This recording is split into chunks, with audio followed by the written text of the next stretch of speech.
मोनिका जी इंदौर से। श्री हरिवंश।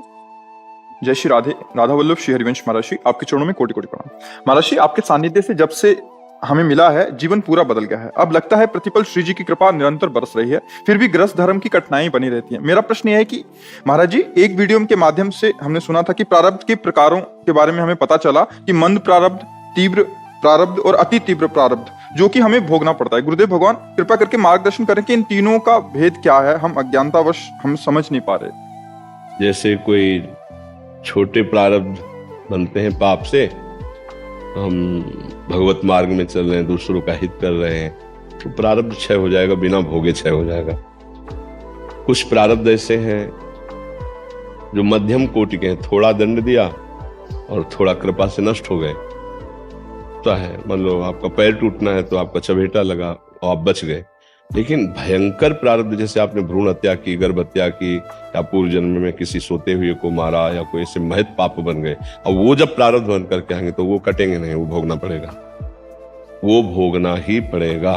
वो उसे भजन के द्वारा आप काट नहीं सकते हैं।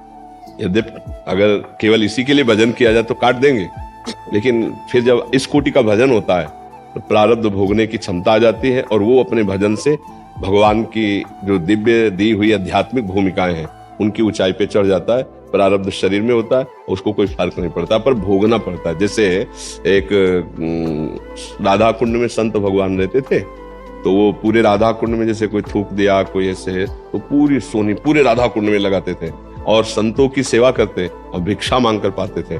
तो एक दिन सोहनी लगाकर बैठे हुए थे कि एक आदमी आया, बहुत दुर्गंध हुई, और कहा मुझे स्वीकार करो।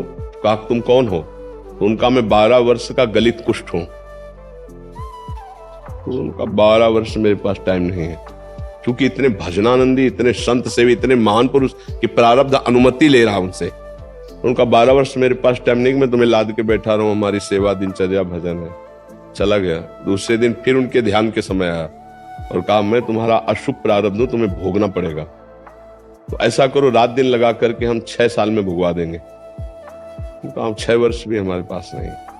फिर अगले दिन आए तो उनका 1 महीना, 12 वर्ष का भयंकर कष्ट तुम्हें 1 महीने में भुगवा देंगे। तो उनका 1 महीना भी नहीं। तो आप क्या चाहते हो? प्रारब्ध तो भोगना पड़ेगा आपको। उनका 24 घंटे में देता हूं। तो उनका फिर 12 वर्ष का गलित कुष्ठ का दंड हम 24 घंटे देंगे। आप कोई औषधि नहीं लेंगे, कोई सेवा नहीं करेगा, किसी से मिलोगे नहीं। बोले शर्त पक्की।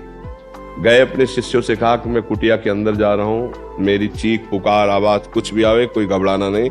मैं 24 घंटे के लिए एक अनुष्ठान कर रहा हूं, कोई खोलना नहीं, कोई डिस्टर्ब नहीं करना। मैं कितना रोऊं, बाहर से जंजीर लॉक कर दो, ताला लगा दो, दरवाजा ना खोलना। प्रारब्ध भोग से कहा आ जाओ।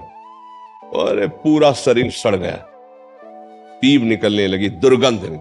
24 घंटे वो नाम उच्चारण करते, हा कृष्ण हा कृष्ण। और जो ही 24 घंटे व्यतीत हुआ, पूरे शरीर का कुष्ठ गायब और एकदम स्वर्णिम शरीर बाहर निकल आए।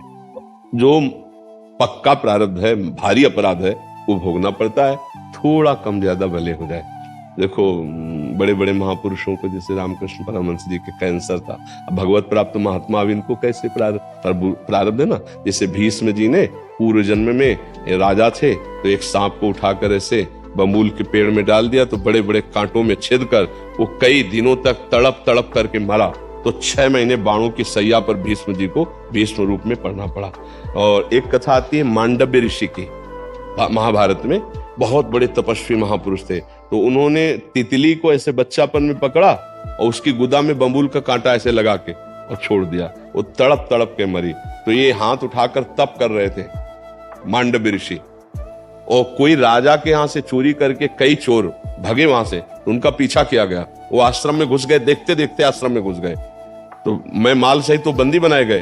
तो उन्होंने सोचा ये बाबा जी नाटक कर रहा है, तपस्या का ये चोर रखता है, ये कैसे आश्रम में आ गए। तो बाबा जी को भी समेट लिया। उनको होश नहीं, वो समाधिस्थ है।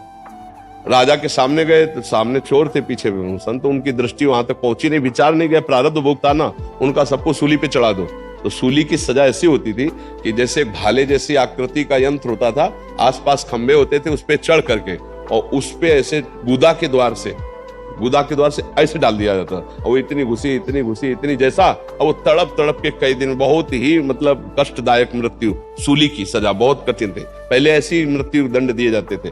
अब सब तो उसी सूली में लगा दिए गए, महात्मा भी डाल दिए गए, गुदाद्वार से सूली डाल दी गई। तो महात्मा के जेव ही गुदाद्वार में सूली गई तो चेतना गई, तो योग के द्वारा पद्मासन लगा के उसी पे बैठ गए सूली पे, और वो तो सब मर गए। तो जब दूसरे अपराधी चढ़ाने लाए जाते थे तो उतार दिए जाते थे, वहां प्राय रोज ऐसा होता ही था। तो जब दूसरे अपराधी लाए गए तो चोर तो मरे मिले, और महात्मा पद्मासन, तो वो भाग कर गए, बोले कोई महात्मा है पद्मासन में बैठा सूली।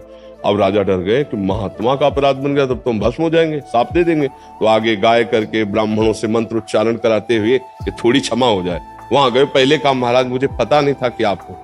तो उनका मुझे आपसे कोई लेना देना नहीं, आप मुझे सूली से निकलाओ, मैं सीधे यमराज को दंड दूंगा कि मैंने इतनी तपस्या की, मुझे होश नहीं कोई पाप किया हो, ऐसा दंड कैसे मुझे दे दिया गया। क्योंकि सारा विधान ऊपर सिस्टम से होता है, ऐसे नहीं कि कोई किसी को कुछ भी दंड दे रहा, उसका हिसाब होता है। अब इनको लाख कोशिश की गई लेकिन सूली नहीं निकली ही नहीं, तो काट दी गई। उनका हुआ अणिमांडव्य नाम, वो महान योगी थे।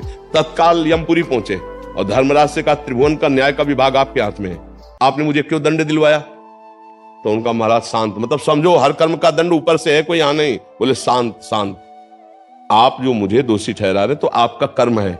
उनका क्या कर्म है। तो उनका आप 8 साल के थे तो आपने तितली को उठाया और उसकी गुदा में बम्बूल का कांटा डाल के छोड़ दिया, उसका दंड आपको मिला कि सूली नहीं निकली। तो उनका पहले मैं तो मर्यादा रखता हूं, आज से 14 साल के बच्चे के जितने अपराध हैं वो लिखे नहीं जाएंगे 14 वर्ष की अवस्था तक। हमारी सरकार तो शायद 18 वर्ष तक रखती है कि अगर कोई भयानक अपराध भी बन जाए तो उसको नॉर्मल दंड दे करके, कौन सा वो कहते हैं बच्चों को जहां रखा जाता है, हाँ, मतलब उनको कोई ऐसी खास सजा नहीं दी जाती। नाबालिग बच्चों के लिए 12 साल तक सजा नहीं दी जाती, मतलब 12 साल का बच्चा तक सजा नहीं होती है। 12 साल तक कोई अपराध करे तो सजा नहीं होती। आप न्यायाधीश हैं। हाँ, तो इसका मतलब है कि हमारी जो भागवतिक सरकार है लगभग उसी से कानून बना है। उन्होंने 14 वर्ष के लिए रखा है कि अगर महाभारत में लिखा 14 वर्ष तक कोई अपराध भागवतिक नहीं माना जाएगा अगर उससे गलती होती है। और कहा तुम 8 वर्ष के बालक को दंड दिया, मैं अब जब प्रवीण हुआ तो तपस्या कर रहा था,